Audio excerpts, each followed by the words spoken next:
जय जिनेन्द्र। आज हमारा विषय है नंदीश्वर द्वीप। पर इस विषय को जानने से पहले आइए हम शॉर्ट में थोड़ा रिवीजन कर लेते हैं कि हमने पहले वीडियो में क्या देखा था। पहले वीडियो में हमने देखा था कि अढ़ाई द्वीप कैसे बनता है। जम्बूद्वीप हम पूरा लेते हैं, दूसरा धातकी खंड हम पूरा द्वीप लेते हैं और तीसरा जो द्वीप है पुष्कर द्वीप, उसको हम आधा लेते हैं। यह आधा क्यों होता है वो आप जानते ही हैं कि मानसरोवर पर्वत की वजह से वह आधा हो जाता है। अब इन अढ़ाई द्वीपों में इश्वाकार पर्वत जो है दूसरे और तीसरे द्वीप में, उनकी वजह से यहाँ पर पूर्व और पश्चिम विभाग हो जाते हैं। जो 5 विभागों में रचना किया है बिल्कुल समान है, मानो हर विभाग में एक भरत है और एक ऐरावत है। इस प्रकार से 5 भरत 5 ऐरावत हो जाते हैं, जो प्रत्येक में भूत भविष्य वर्तमान की 24 होती है। तो इस प्रकार से वे 30-24 गिनी जाती है, जिनका अर्घ हम नित्य पूजा में चढ़ाते ही हैं।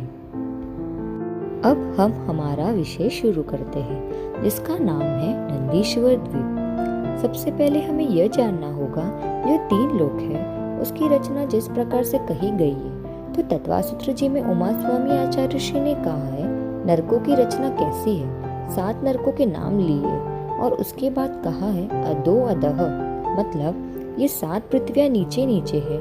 और ऐसे ही स्वर्गों के जब उन्होंने नाम लिए हैं, एक सूत्र में स्वर्गों के, अनुदिश विमानों के और अनुत्तरों के, तो उन्होंने कहा है ऊपरी ऊपरी, मतलब नरक नीचे नीचे है और स्वर्ग ऊपर ऊपर है।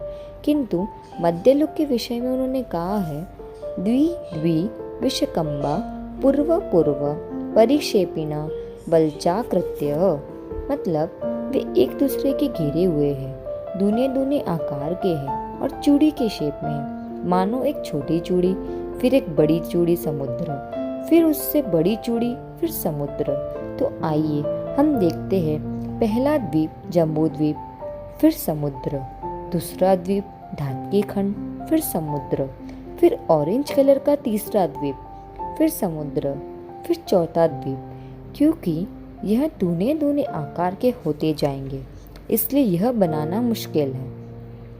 हमने एक टेबल बनाया है जिसमें आप देख सकते हैं 8 द्वीपों का विस्तार और सागरों का विस्तार किया है। अब हम छोटे डायग्राम से आपको बताएंगे। तो देखिए, ये आपका समुद्र था और ये 5वां द्वीप, और 5वें द्वीप का जो समुद्र था उसका नाम है क्षीर सागर।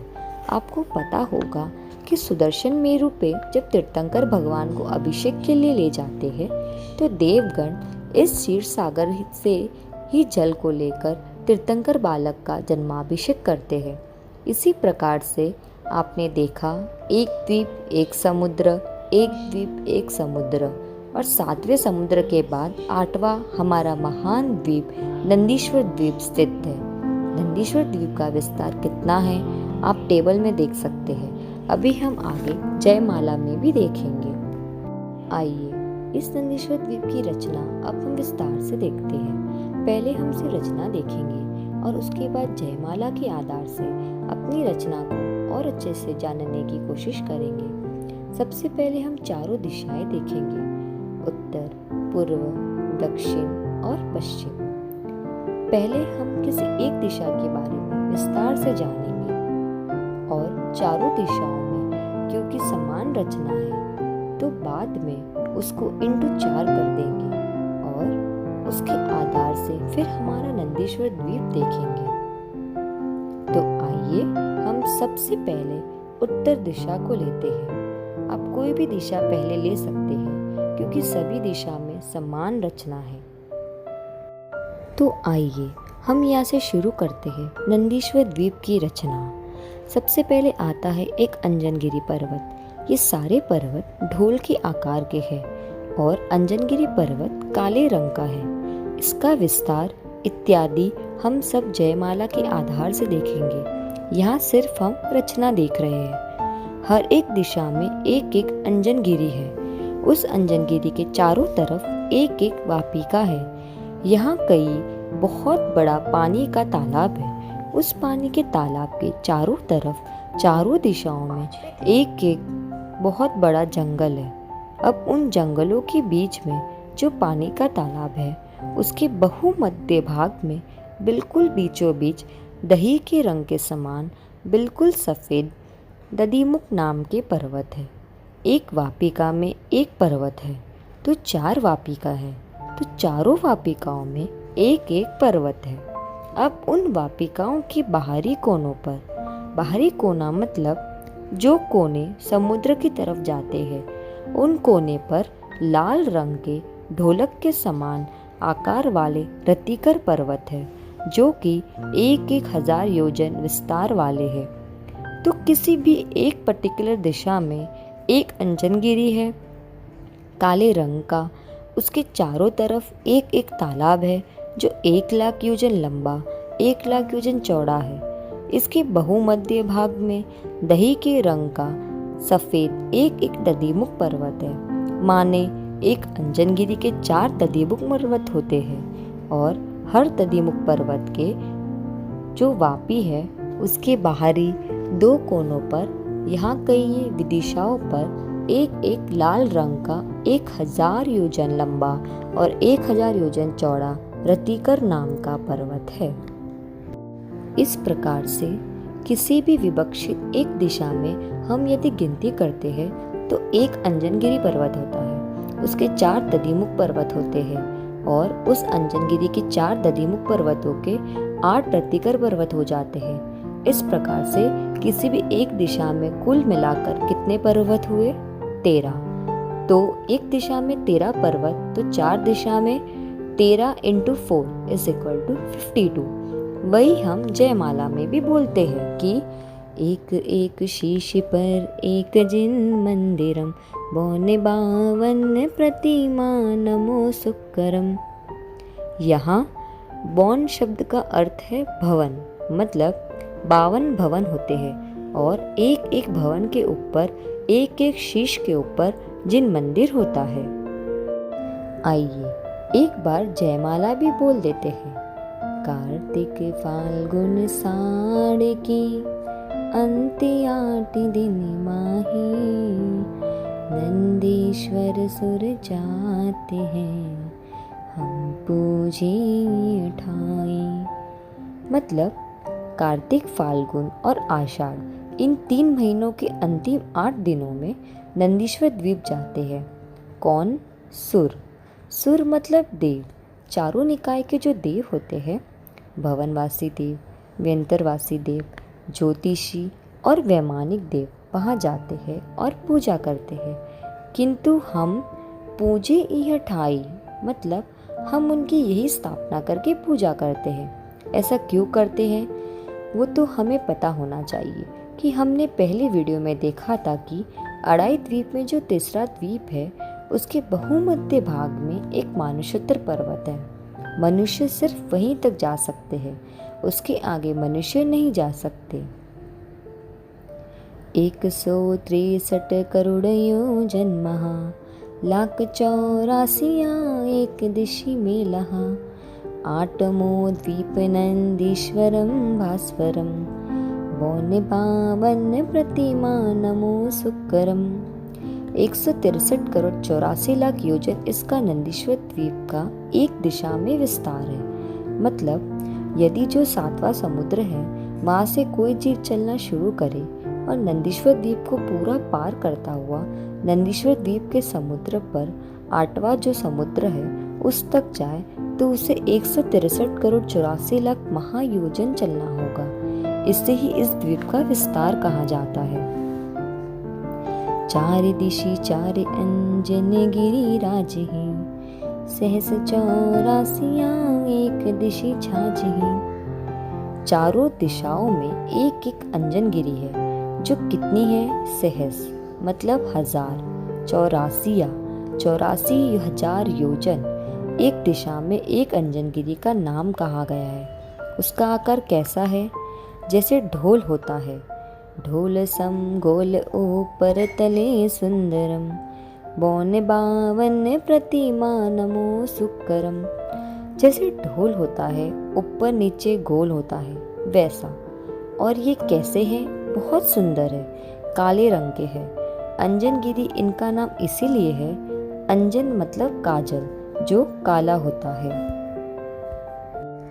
एक एक चार दिशे चार शुभ बावरी, एक एक लाख जोजन अमल जल भरी, चहु दिशा चार वन लाख जोजन वरम, बौने बावन प्रतिमा नमो सुकरम।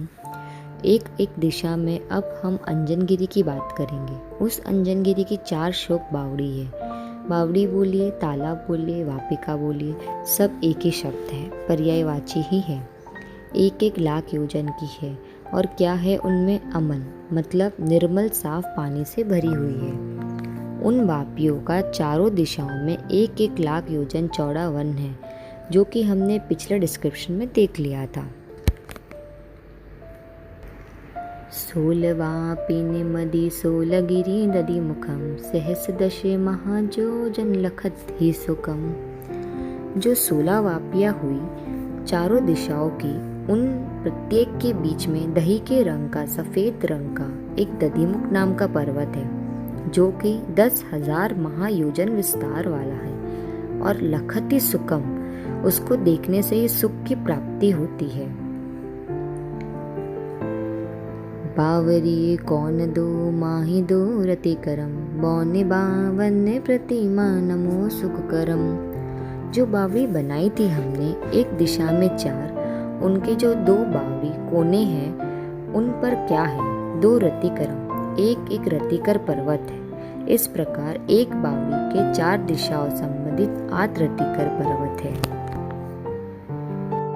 शेल 32 एक सहस जो जन कहे, 4 सोले मिले सर्व बावन लहे। शेल 32 मतलब रतिकर, एक दिशा के 8 है, 4 दिशाओं के 32 हो जाते हैं। एक अनायोजन के 4 माने अंजनगिरी, और 16 माने दधिमुख। तो यह सब मिलकर 32 + 16 + 4 = 52। इस प्रकार से 52वां पर्वत है, और हर पर्वत पर एक एक भवन है। अब आगे क्या कहते हैं?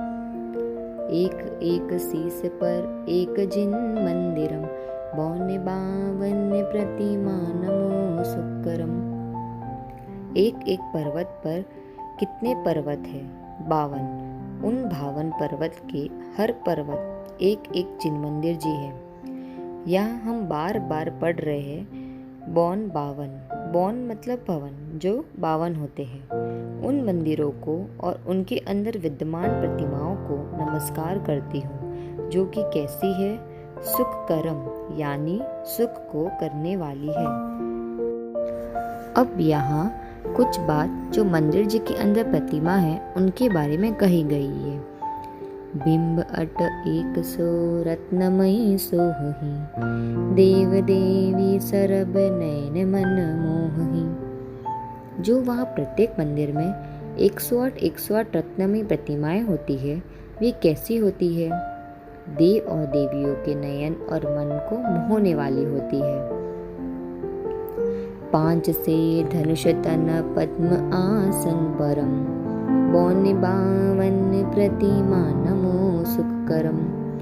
500 धनुष ऊंची होती है और पद्मासन वाली होती है। करोड़ों चंद्रमाओं की द्वितीय चमक और भानु मतलब सूरजों का तेज चुप जाता है, वहाँ की प्रतिमा ऐसी है। और उसके बाद एक एक प्रतिमा महान वैराग्य को प्राप्त करने वाली होती है।